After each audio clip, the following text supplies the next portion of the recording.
All right, so describe Francis Bacon's contributions to the scientific revolution. Detail a step-by-step process of the scientific method. So we talked about this yesterday, okay, and how this is going to drive innovation and inventions moving forward. And we'll talk more with the Industrial Revolution coming up and how it's going to lead to many other events. There you go, Francis Bacon.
So,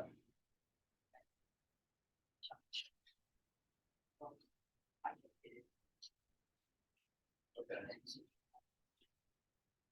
Yeah, we'll get to that.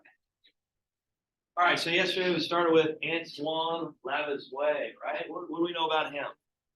What do we know about Antoine? What are your vocab terms? Lavoisier. Chris, go ahead. Figured out how oxygen is involved in combustion. Yeah, good job, good job. So you realize that, you know what, with oxygen, it helps with combustion, okay? So when it comes to, let's say, lighting a candle, right? So you have a candle lit, smelling good, whatever, and then all of a sudden you want to go to bed or leave the house. You put the lid on top of the candle, right? What happens to the flame? It goes out. Why? Because there's no oxygen, right? You're cutting off the oxygen coming into it. Right, so with Lavoisier, he's detailing about that, which gives him somewhat of the name the founder of chemistry. Also, he founded the metric system. That's something important that you can maybe slap down for his name. All right, so Francis Bacon comes up with this scientific method. Why? What's the reason for it? Why? He was heavily influenced by reasoning. Yeah, good job, good job. So when it comes to questioning and trying to figure out the world around him, he wants to try to apply some sort of principles to coming to a conclusion, publish these results, to try to prove reasoning by facts. Okay, so if you're ever in an argument, best thing to do is try to throw some facts out there, right? Except if you're arguing with a significant other, then just forget about it. Just joking. Anyway, with the scientific method, okay, it starts off here again with these asking a question. You have an observation, right? Okay, you're focusing on this observation, realizing, you know what, something's not just going right. Then you formulate a what? Something's not going right. We want to try to figure out exactly how it can help, how to benefit this maybe problem, this issue. So you formulate a what? Why? Question. Okay, yep. So you have a question there. Yep. So you formulate, Jason, a hypothesis. Yep, good job. So an if-then statement usually. You have an independent variable, which is altered or changed by the experiment to see a measurement, see a result, okay, which way, you know, is a dependent variable. And then you try to prove your hypothesis. What do you do? Conduct a experiment. Yep, good job. So after you conduct the experiment, you look at the results, you see the results. I know I didn't have it up on the board yesterday, but what should you do to make sure there's no confounding variables? Something that might not skew your results or your data. Go ahead, Austin. You do it. Yeah, you repeat it, right? You replicate. Good. Just to make sure, right? Just to make sure that's nothing that's altered your experiment or skewed your results. If it's good, what can you do? You can publish it, right? You can say, yep, this is my conclusion, this is my findings. Right? If not, where do you have to go? Where do you have to go? Back up to formulating a new hypothesis. Good. So yesterday, I was helping Nick out with some wrestling moves, right? So the more time I spent with Nick trying to help him out with wrestling moves, who knows? Maybe he'll be a master at it. So with the experiment, there I am, moving Nick's body, getting him in the right positions, and towards the end, he got it. You want to do a reverse smash for everybody up? No, I'm good. Oh, You're white. I'm good. oh, I'm okay. good. All right. White. So there's my mini experiment. I'll do that. There's my mini experiment. White. It's you. All right, anyway, let's go. So poor Francis Bacon comes up with this scientific method to try to prove with reasoning, try to prove with facts and inductive reason, right? We just can't say, yep, the Catholic Church told us this is right, this is correct, and we go full throttle with it. No, we have to question. We have to try to find results. We need to try to prove with data, okay, with facts. All right, so why did this occur with Galileo? You remember we mentioned about Galileo. Was he thrilled? He's sent back again by the Catholic Church? Yeah, he was questioned constantly, right? He was to a point where he said, you know what, I'm just going to shut my mouth. I'm not going to discuss or talk about these new findings and try to prove, let's say, this heliocentric model. Okay, he was in fear of what the Catholic Church might do. So in many cases for Galileo, this proved that Francis Bacon needed to try to do something, try to prove with reason, prove with fact. We just can't go off of what is told to us, right? We need to try to question the world around us. All right, so the scientific method, there you go, there you go. So maybe you'll find that on the test, we'll see. Oh, it wasn't on that study guide. Why? Oh, I don't know, some people were complaining about 41 questions on a study guide. 41 questions, geez, let me tell you, so terrible. I don't know, I think I'm trying to help you out here, right? I don't know, it's the test, literally to the study guide. Okay, these are questions from the test. And I have people complaining about a study guide? Really? about the number of questions on the study guide. You guys are my honors class. You shouldn't be upset about this.